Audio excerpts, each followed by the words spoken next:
Hello, welcome to MX Live. In today's episode, we're with Matt Richardson. Hello. Hello, Matt. Hey, mate. Welcome to the hot seat. I say that to everybody, but No, it's nice. It's warm. so Matt, just tell us about what you do day to day and your job and things. What do you do? So day to day, I have a company that specialises in branded promotional products, corporate clothing. So I sell everything from name badges to Longleat Safari Park to water bottles to Cabot Circus and local businesses. Yeah. And clothing and anything you can possibly think, anything with a brand on. That's what my day job is. And your slogan, is it expose yourself legally? Expose yourself legally. That's yeah. brilliant. So That's really good. if people know me, it's a little bit smutty, but there we go. That's really good, mate. Really good. So, and I said, your day to day, you sort of go into business meetings, or like what do you do? So business meetings, but most mornings of the week I'm networking somewhere, business networking, breakfast, lunch, evening meetings, meeting up with local, business people and chatting and hopefully passing each other business. And so you get fed well? I get fed, yeah. I try not. I try not to eat too much because at my age you can't. Yeah. Metabolism slows down and it just slams on. So I eat sometimes, but it's mainly about the talking and the getting to know other people and their businesses, and they get to know me, sort of thing. So you don't work a lot from home, or you mainly at sort of meetings and stuff? Work or? Always from home, but I'm out most days. I'm out, in various hotels in Bristol, or restaurants and stuff, doing networking. So yeah, I work from my back bedroom, so my commute is amazing. Yeah. Roughly 2 or 3 seconds. Is that your choice to sort of, get out to the meetings and network? Could you work from home more? Is it just a choice of sort of? You can do, but you've got 2 choices. One of them is to pick up the phone and cold call, which I detest, or the other one's to go out and meet people face to face, which I enjoy. When I took over the job, when I bought the franchise about 7-8 years ago, I thought I'd give it a try. I worked from home, and I found myself, sleeping till 10, starting work at 11. Doing some washing and then getting to business at 12, and I thought, this is mad. So I go out networking now just to make sure I'm actually out of the house doing something active, and otherwise I was going to just turn into a bit of a slob, really. What did you do before that then? So you said was it 8 years ago you took on the business? Yeah, so for 16 years I sold traditional print, letterheads, business cards, brochures, again for a franchise. That was my first job when I was a kid. Okay. Then I spent a couple of years selling IT support for a company, but it became quite tough, and I decided I wanted to do something for myself, so I bought a franchise, self-employed, all about quality of life, really. Yeah, very good. So you sort of set your own hours, that sort of thing? Yeah, I do. I imagine you work a lot of hours though. I do a lot, yeah. I get up early pretty much every day, finish at 5:30, but it depends. Some nights I'm on the computer till late, other times I'm not. I got 2 young nephews, so it's nice. If I want time with them, I can. If I want to dance with mum or help her out, sort of thing. So yeah, it's about quality of life. So that's why I did it, really. Yeah. Hard work. Have you been employed before, like sort of? Yeah, I've been employed. Yeah, all my jobs before that employed. Always a salesperson. And in print, there was sales and production. Production hated sales because we were lazy, we did nothing. But if it wasn't for us, they wouldn't have any work. So there's always a battle there between that. But yeah, I'm used to it. We just have to shut up and get on with life. Yeah. And how was sort of like growing up for you, like school and things like that? How was that? So, I imagine you've been a bit of a class clown, but is that right or not? Yeah. So, oh dearie me. So my uncle died when I was young, left some money in a will. Right. And mum and dad decided that they thought I was going to be the academic one, so they paid for me to go to Bristol Cathedral School, so a private school back in the 80s. Yeah. I got an assisted place, so I was, I'm relatively bright-ish. Went to school, realised that the kids there were an awful lot brighter than me, from very wealthy backgrounds from all over. And they were academic and I wasn't. I was really practical. I love music and drama and art, whereas they were all into their sport. So unfortunately, because I wasn't as bright, I just was a bit of a dick, really. So unfortunately, at the end of it, I couldn't wait to leave at 16. Yeah. Mum and Dad obviously thought they'd do the right thing, and yeah, it was. I mean, I look back on it, I'm really proud of the school because it was amazing. But I just, it always said could do well if tried harder, could do well if shut up, daydreaming. Did you walk away with GCSEs or did you? Oh yeah, that's it.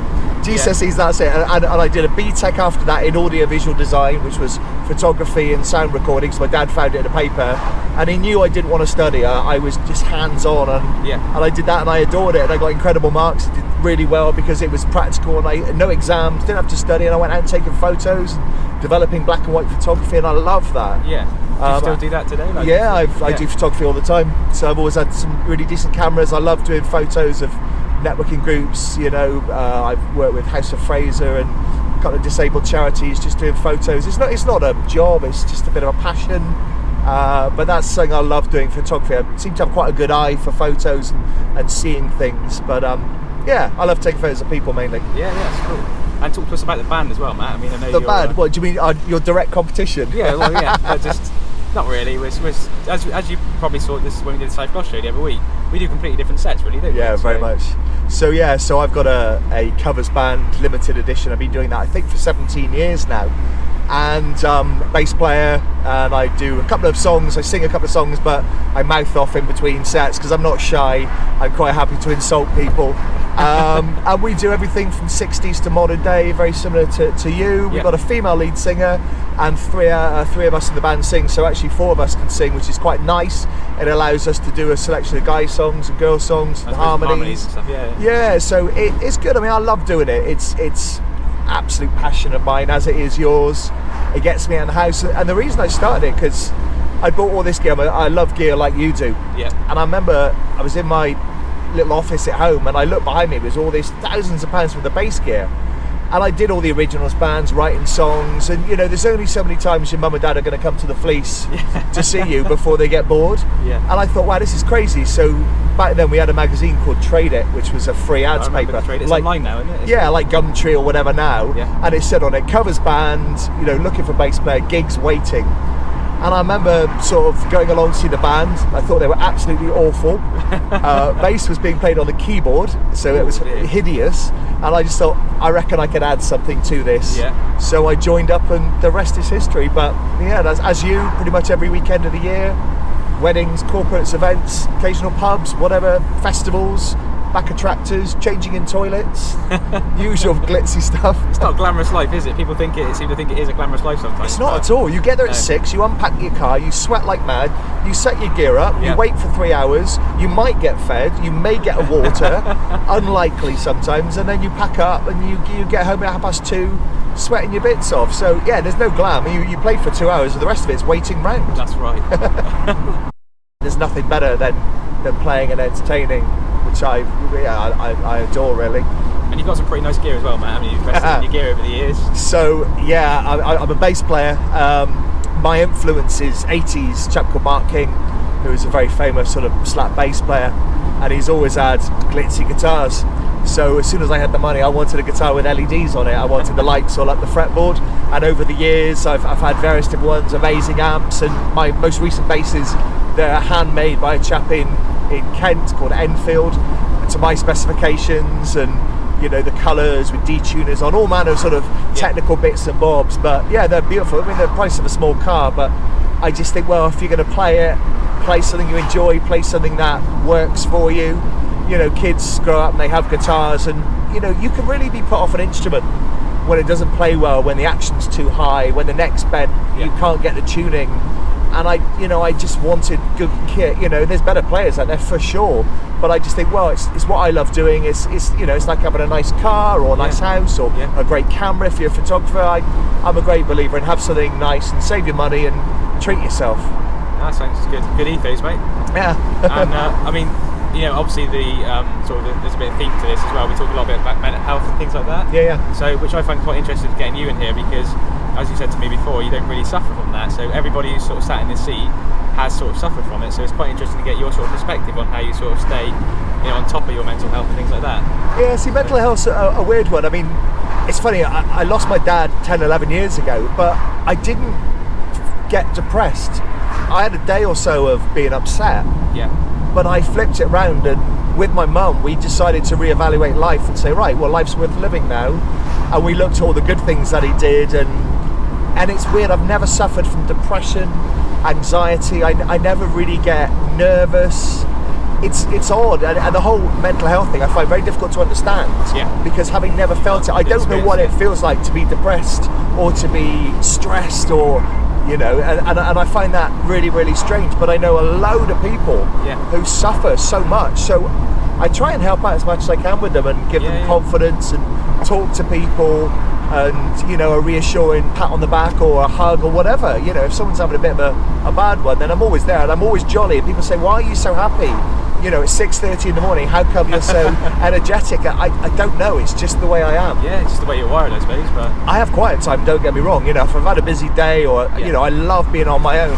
And when I go to gigs, I prefer to travel on my own. Yeah. I like that quiet space. Chuck some music on, look around, take it all in. I love walking, so most days I'll walk for 2 hours and just have a wander around, and I just enjoy quietness and space and just taking things in. And do you think that's maybe what you do a lot of and other people don't do, and that's why they struggle with mental health? Yeah, I think so. I think if it's always there, if the stress is always there and you don't get away from it, and you don't find something that gives you that downtime, that peace, then I do genuinely believe it can get a little bit too much for you. So I think having my own space is really, really important. It's really weird. Again, I don't get bored. And I know people who get bored quickly, and I don't get bored. No. It's just weird. All the things that people suffer from. So when I was in print, I used to fold leaflets for hours on end. Yeah. And it was just, didn't bore me, just did it. Wow. A bit of music on in the background, happy days. So it's really strange. I think I'm abnormal in that. I do believe that, I'm not normal, and that's cool. No, I think it's quite incredible that you don't suffer with it at all. Do you get sort of stressed at all? I imagine. The only stress you ever feel is, if because you're self-employed, you've got bills to pay. Yeah. So if the orders are not there, or the orders are late, or a client lets you down, or a supplier lets you down, you get a bit like, for God's sake. Yeah. But there's only so much you can do about it. As long as you have to phone someone and say, look, there's been a problem. I'm doing what I can, and if you've got to pay a supplier and it's a little bit late, phone them and just say, look, it's been a tight month, but I'm on the case. So you've got two choices: either to bury your head and hope it goes away, or to deal with it and be honest. And you'll find most of the time when you're honest with people, they're all right. They're all right. Yeah.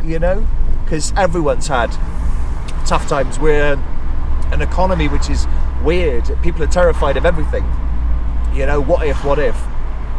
I'm not a what if person. So all my holidays, I go to Turkey and Egypt or Tunisia, and these are all the places that some people would never go to in a million years, just in case they get shot. It's like high risk area, isn't it? Yeah. And I'm thinking, well, yeah, it's high risk, but a lot of these places, it happens 1,000 miles away from where I'm staying on holiday. Yeah. And you look at statistically, it's more dangerous to travel to the airport or to walk around London these days than to do that. So again, I don't live my life that way. No. If it's going to happen, it's going to happen. Me and Mum are very similar. If we're going to die, we're going to die.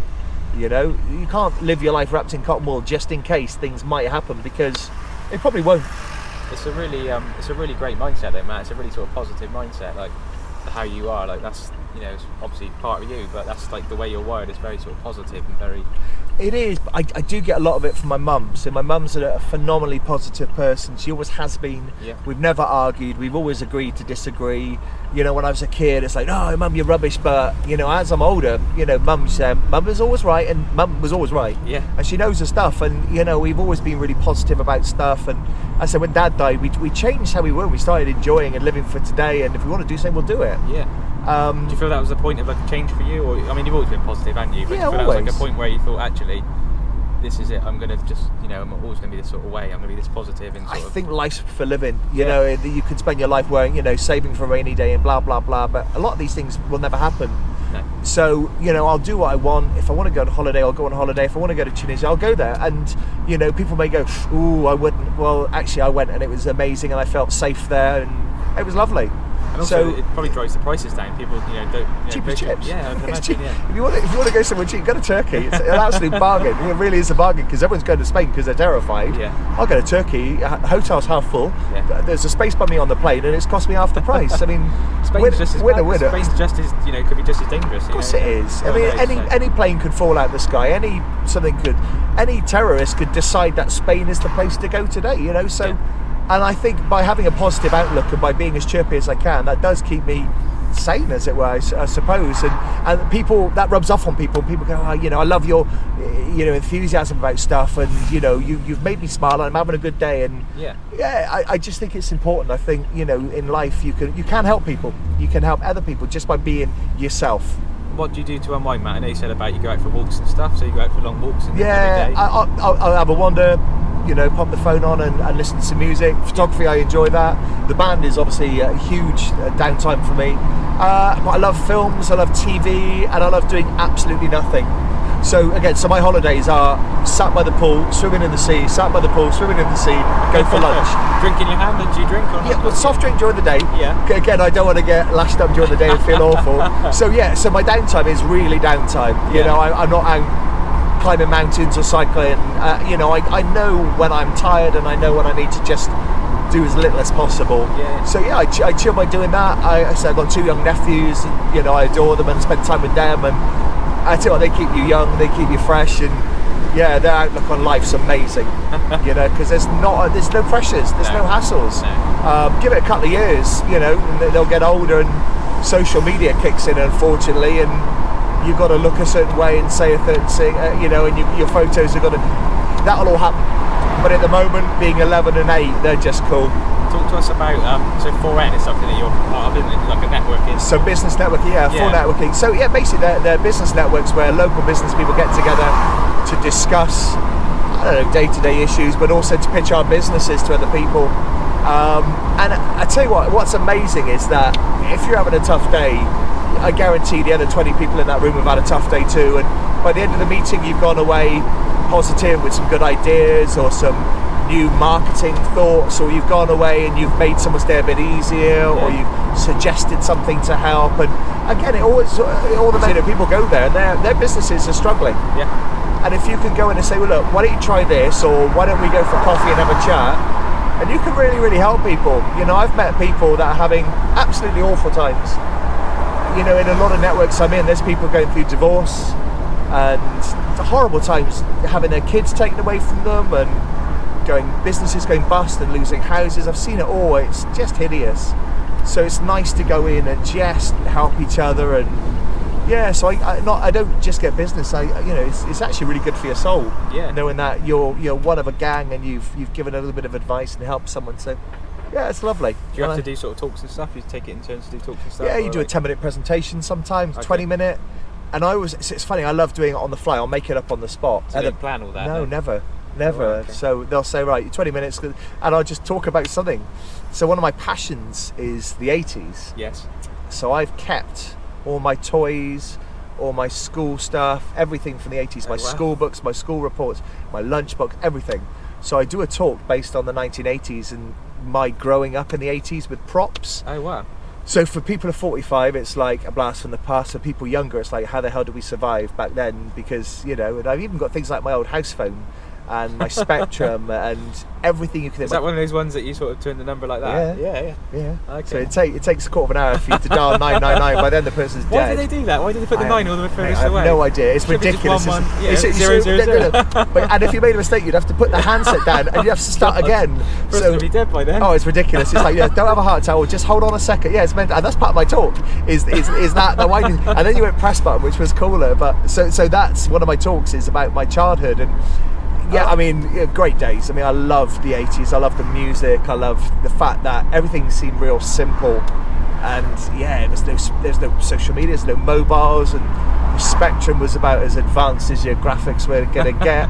It'd take you a quarter of an hour to load a game, and it would crash probably, so you'd have to load it again. So half an hour later, you're playing, you know, a game that you would laugh at these days. But you know, when you're a kid, awesome, and recording the charts and knowing the charts back then as a child, I used to know what the top 10 was. Yeah.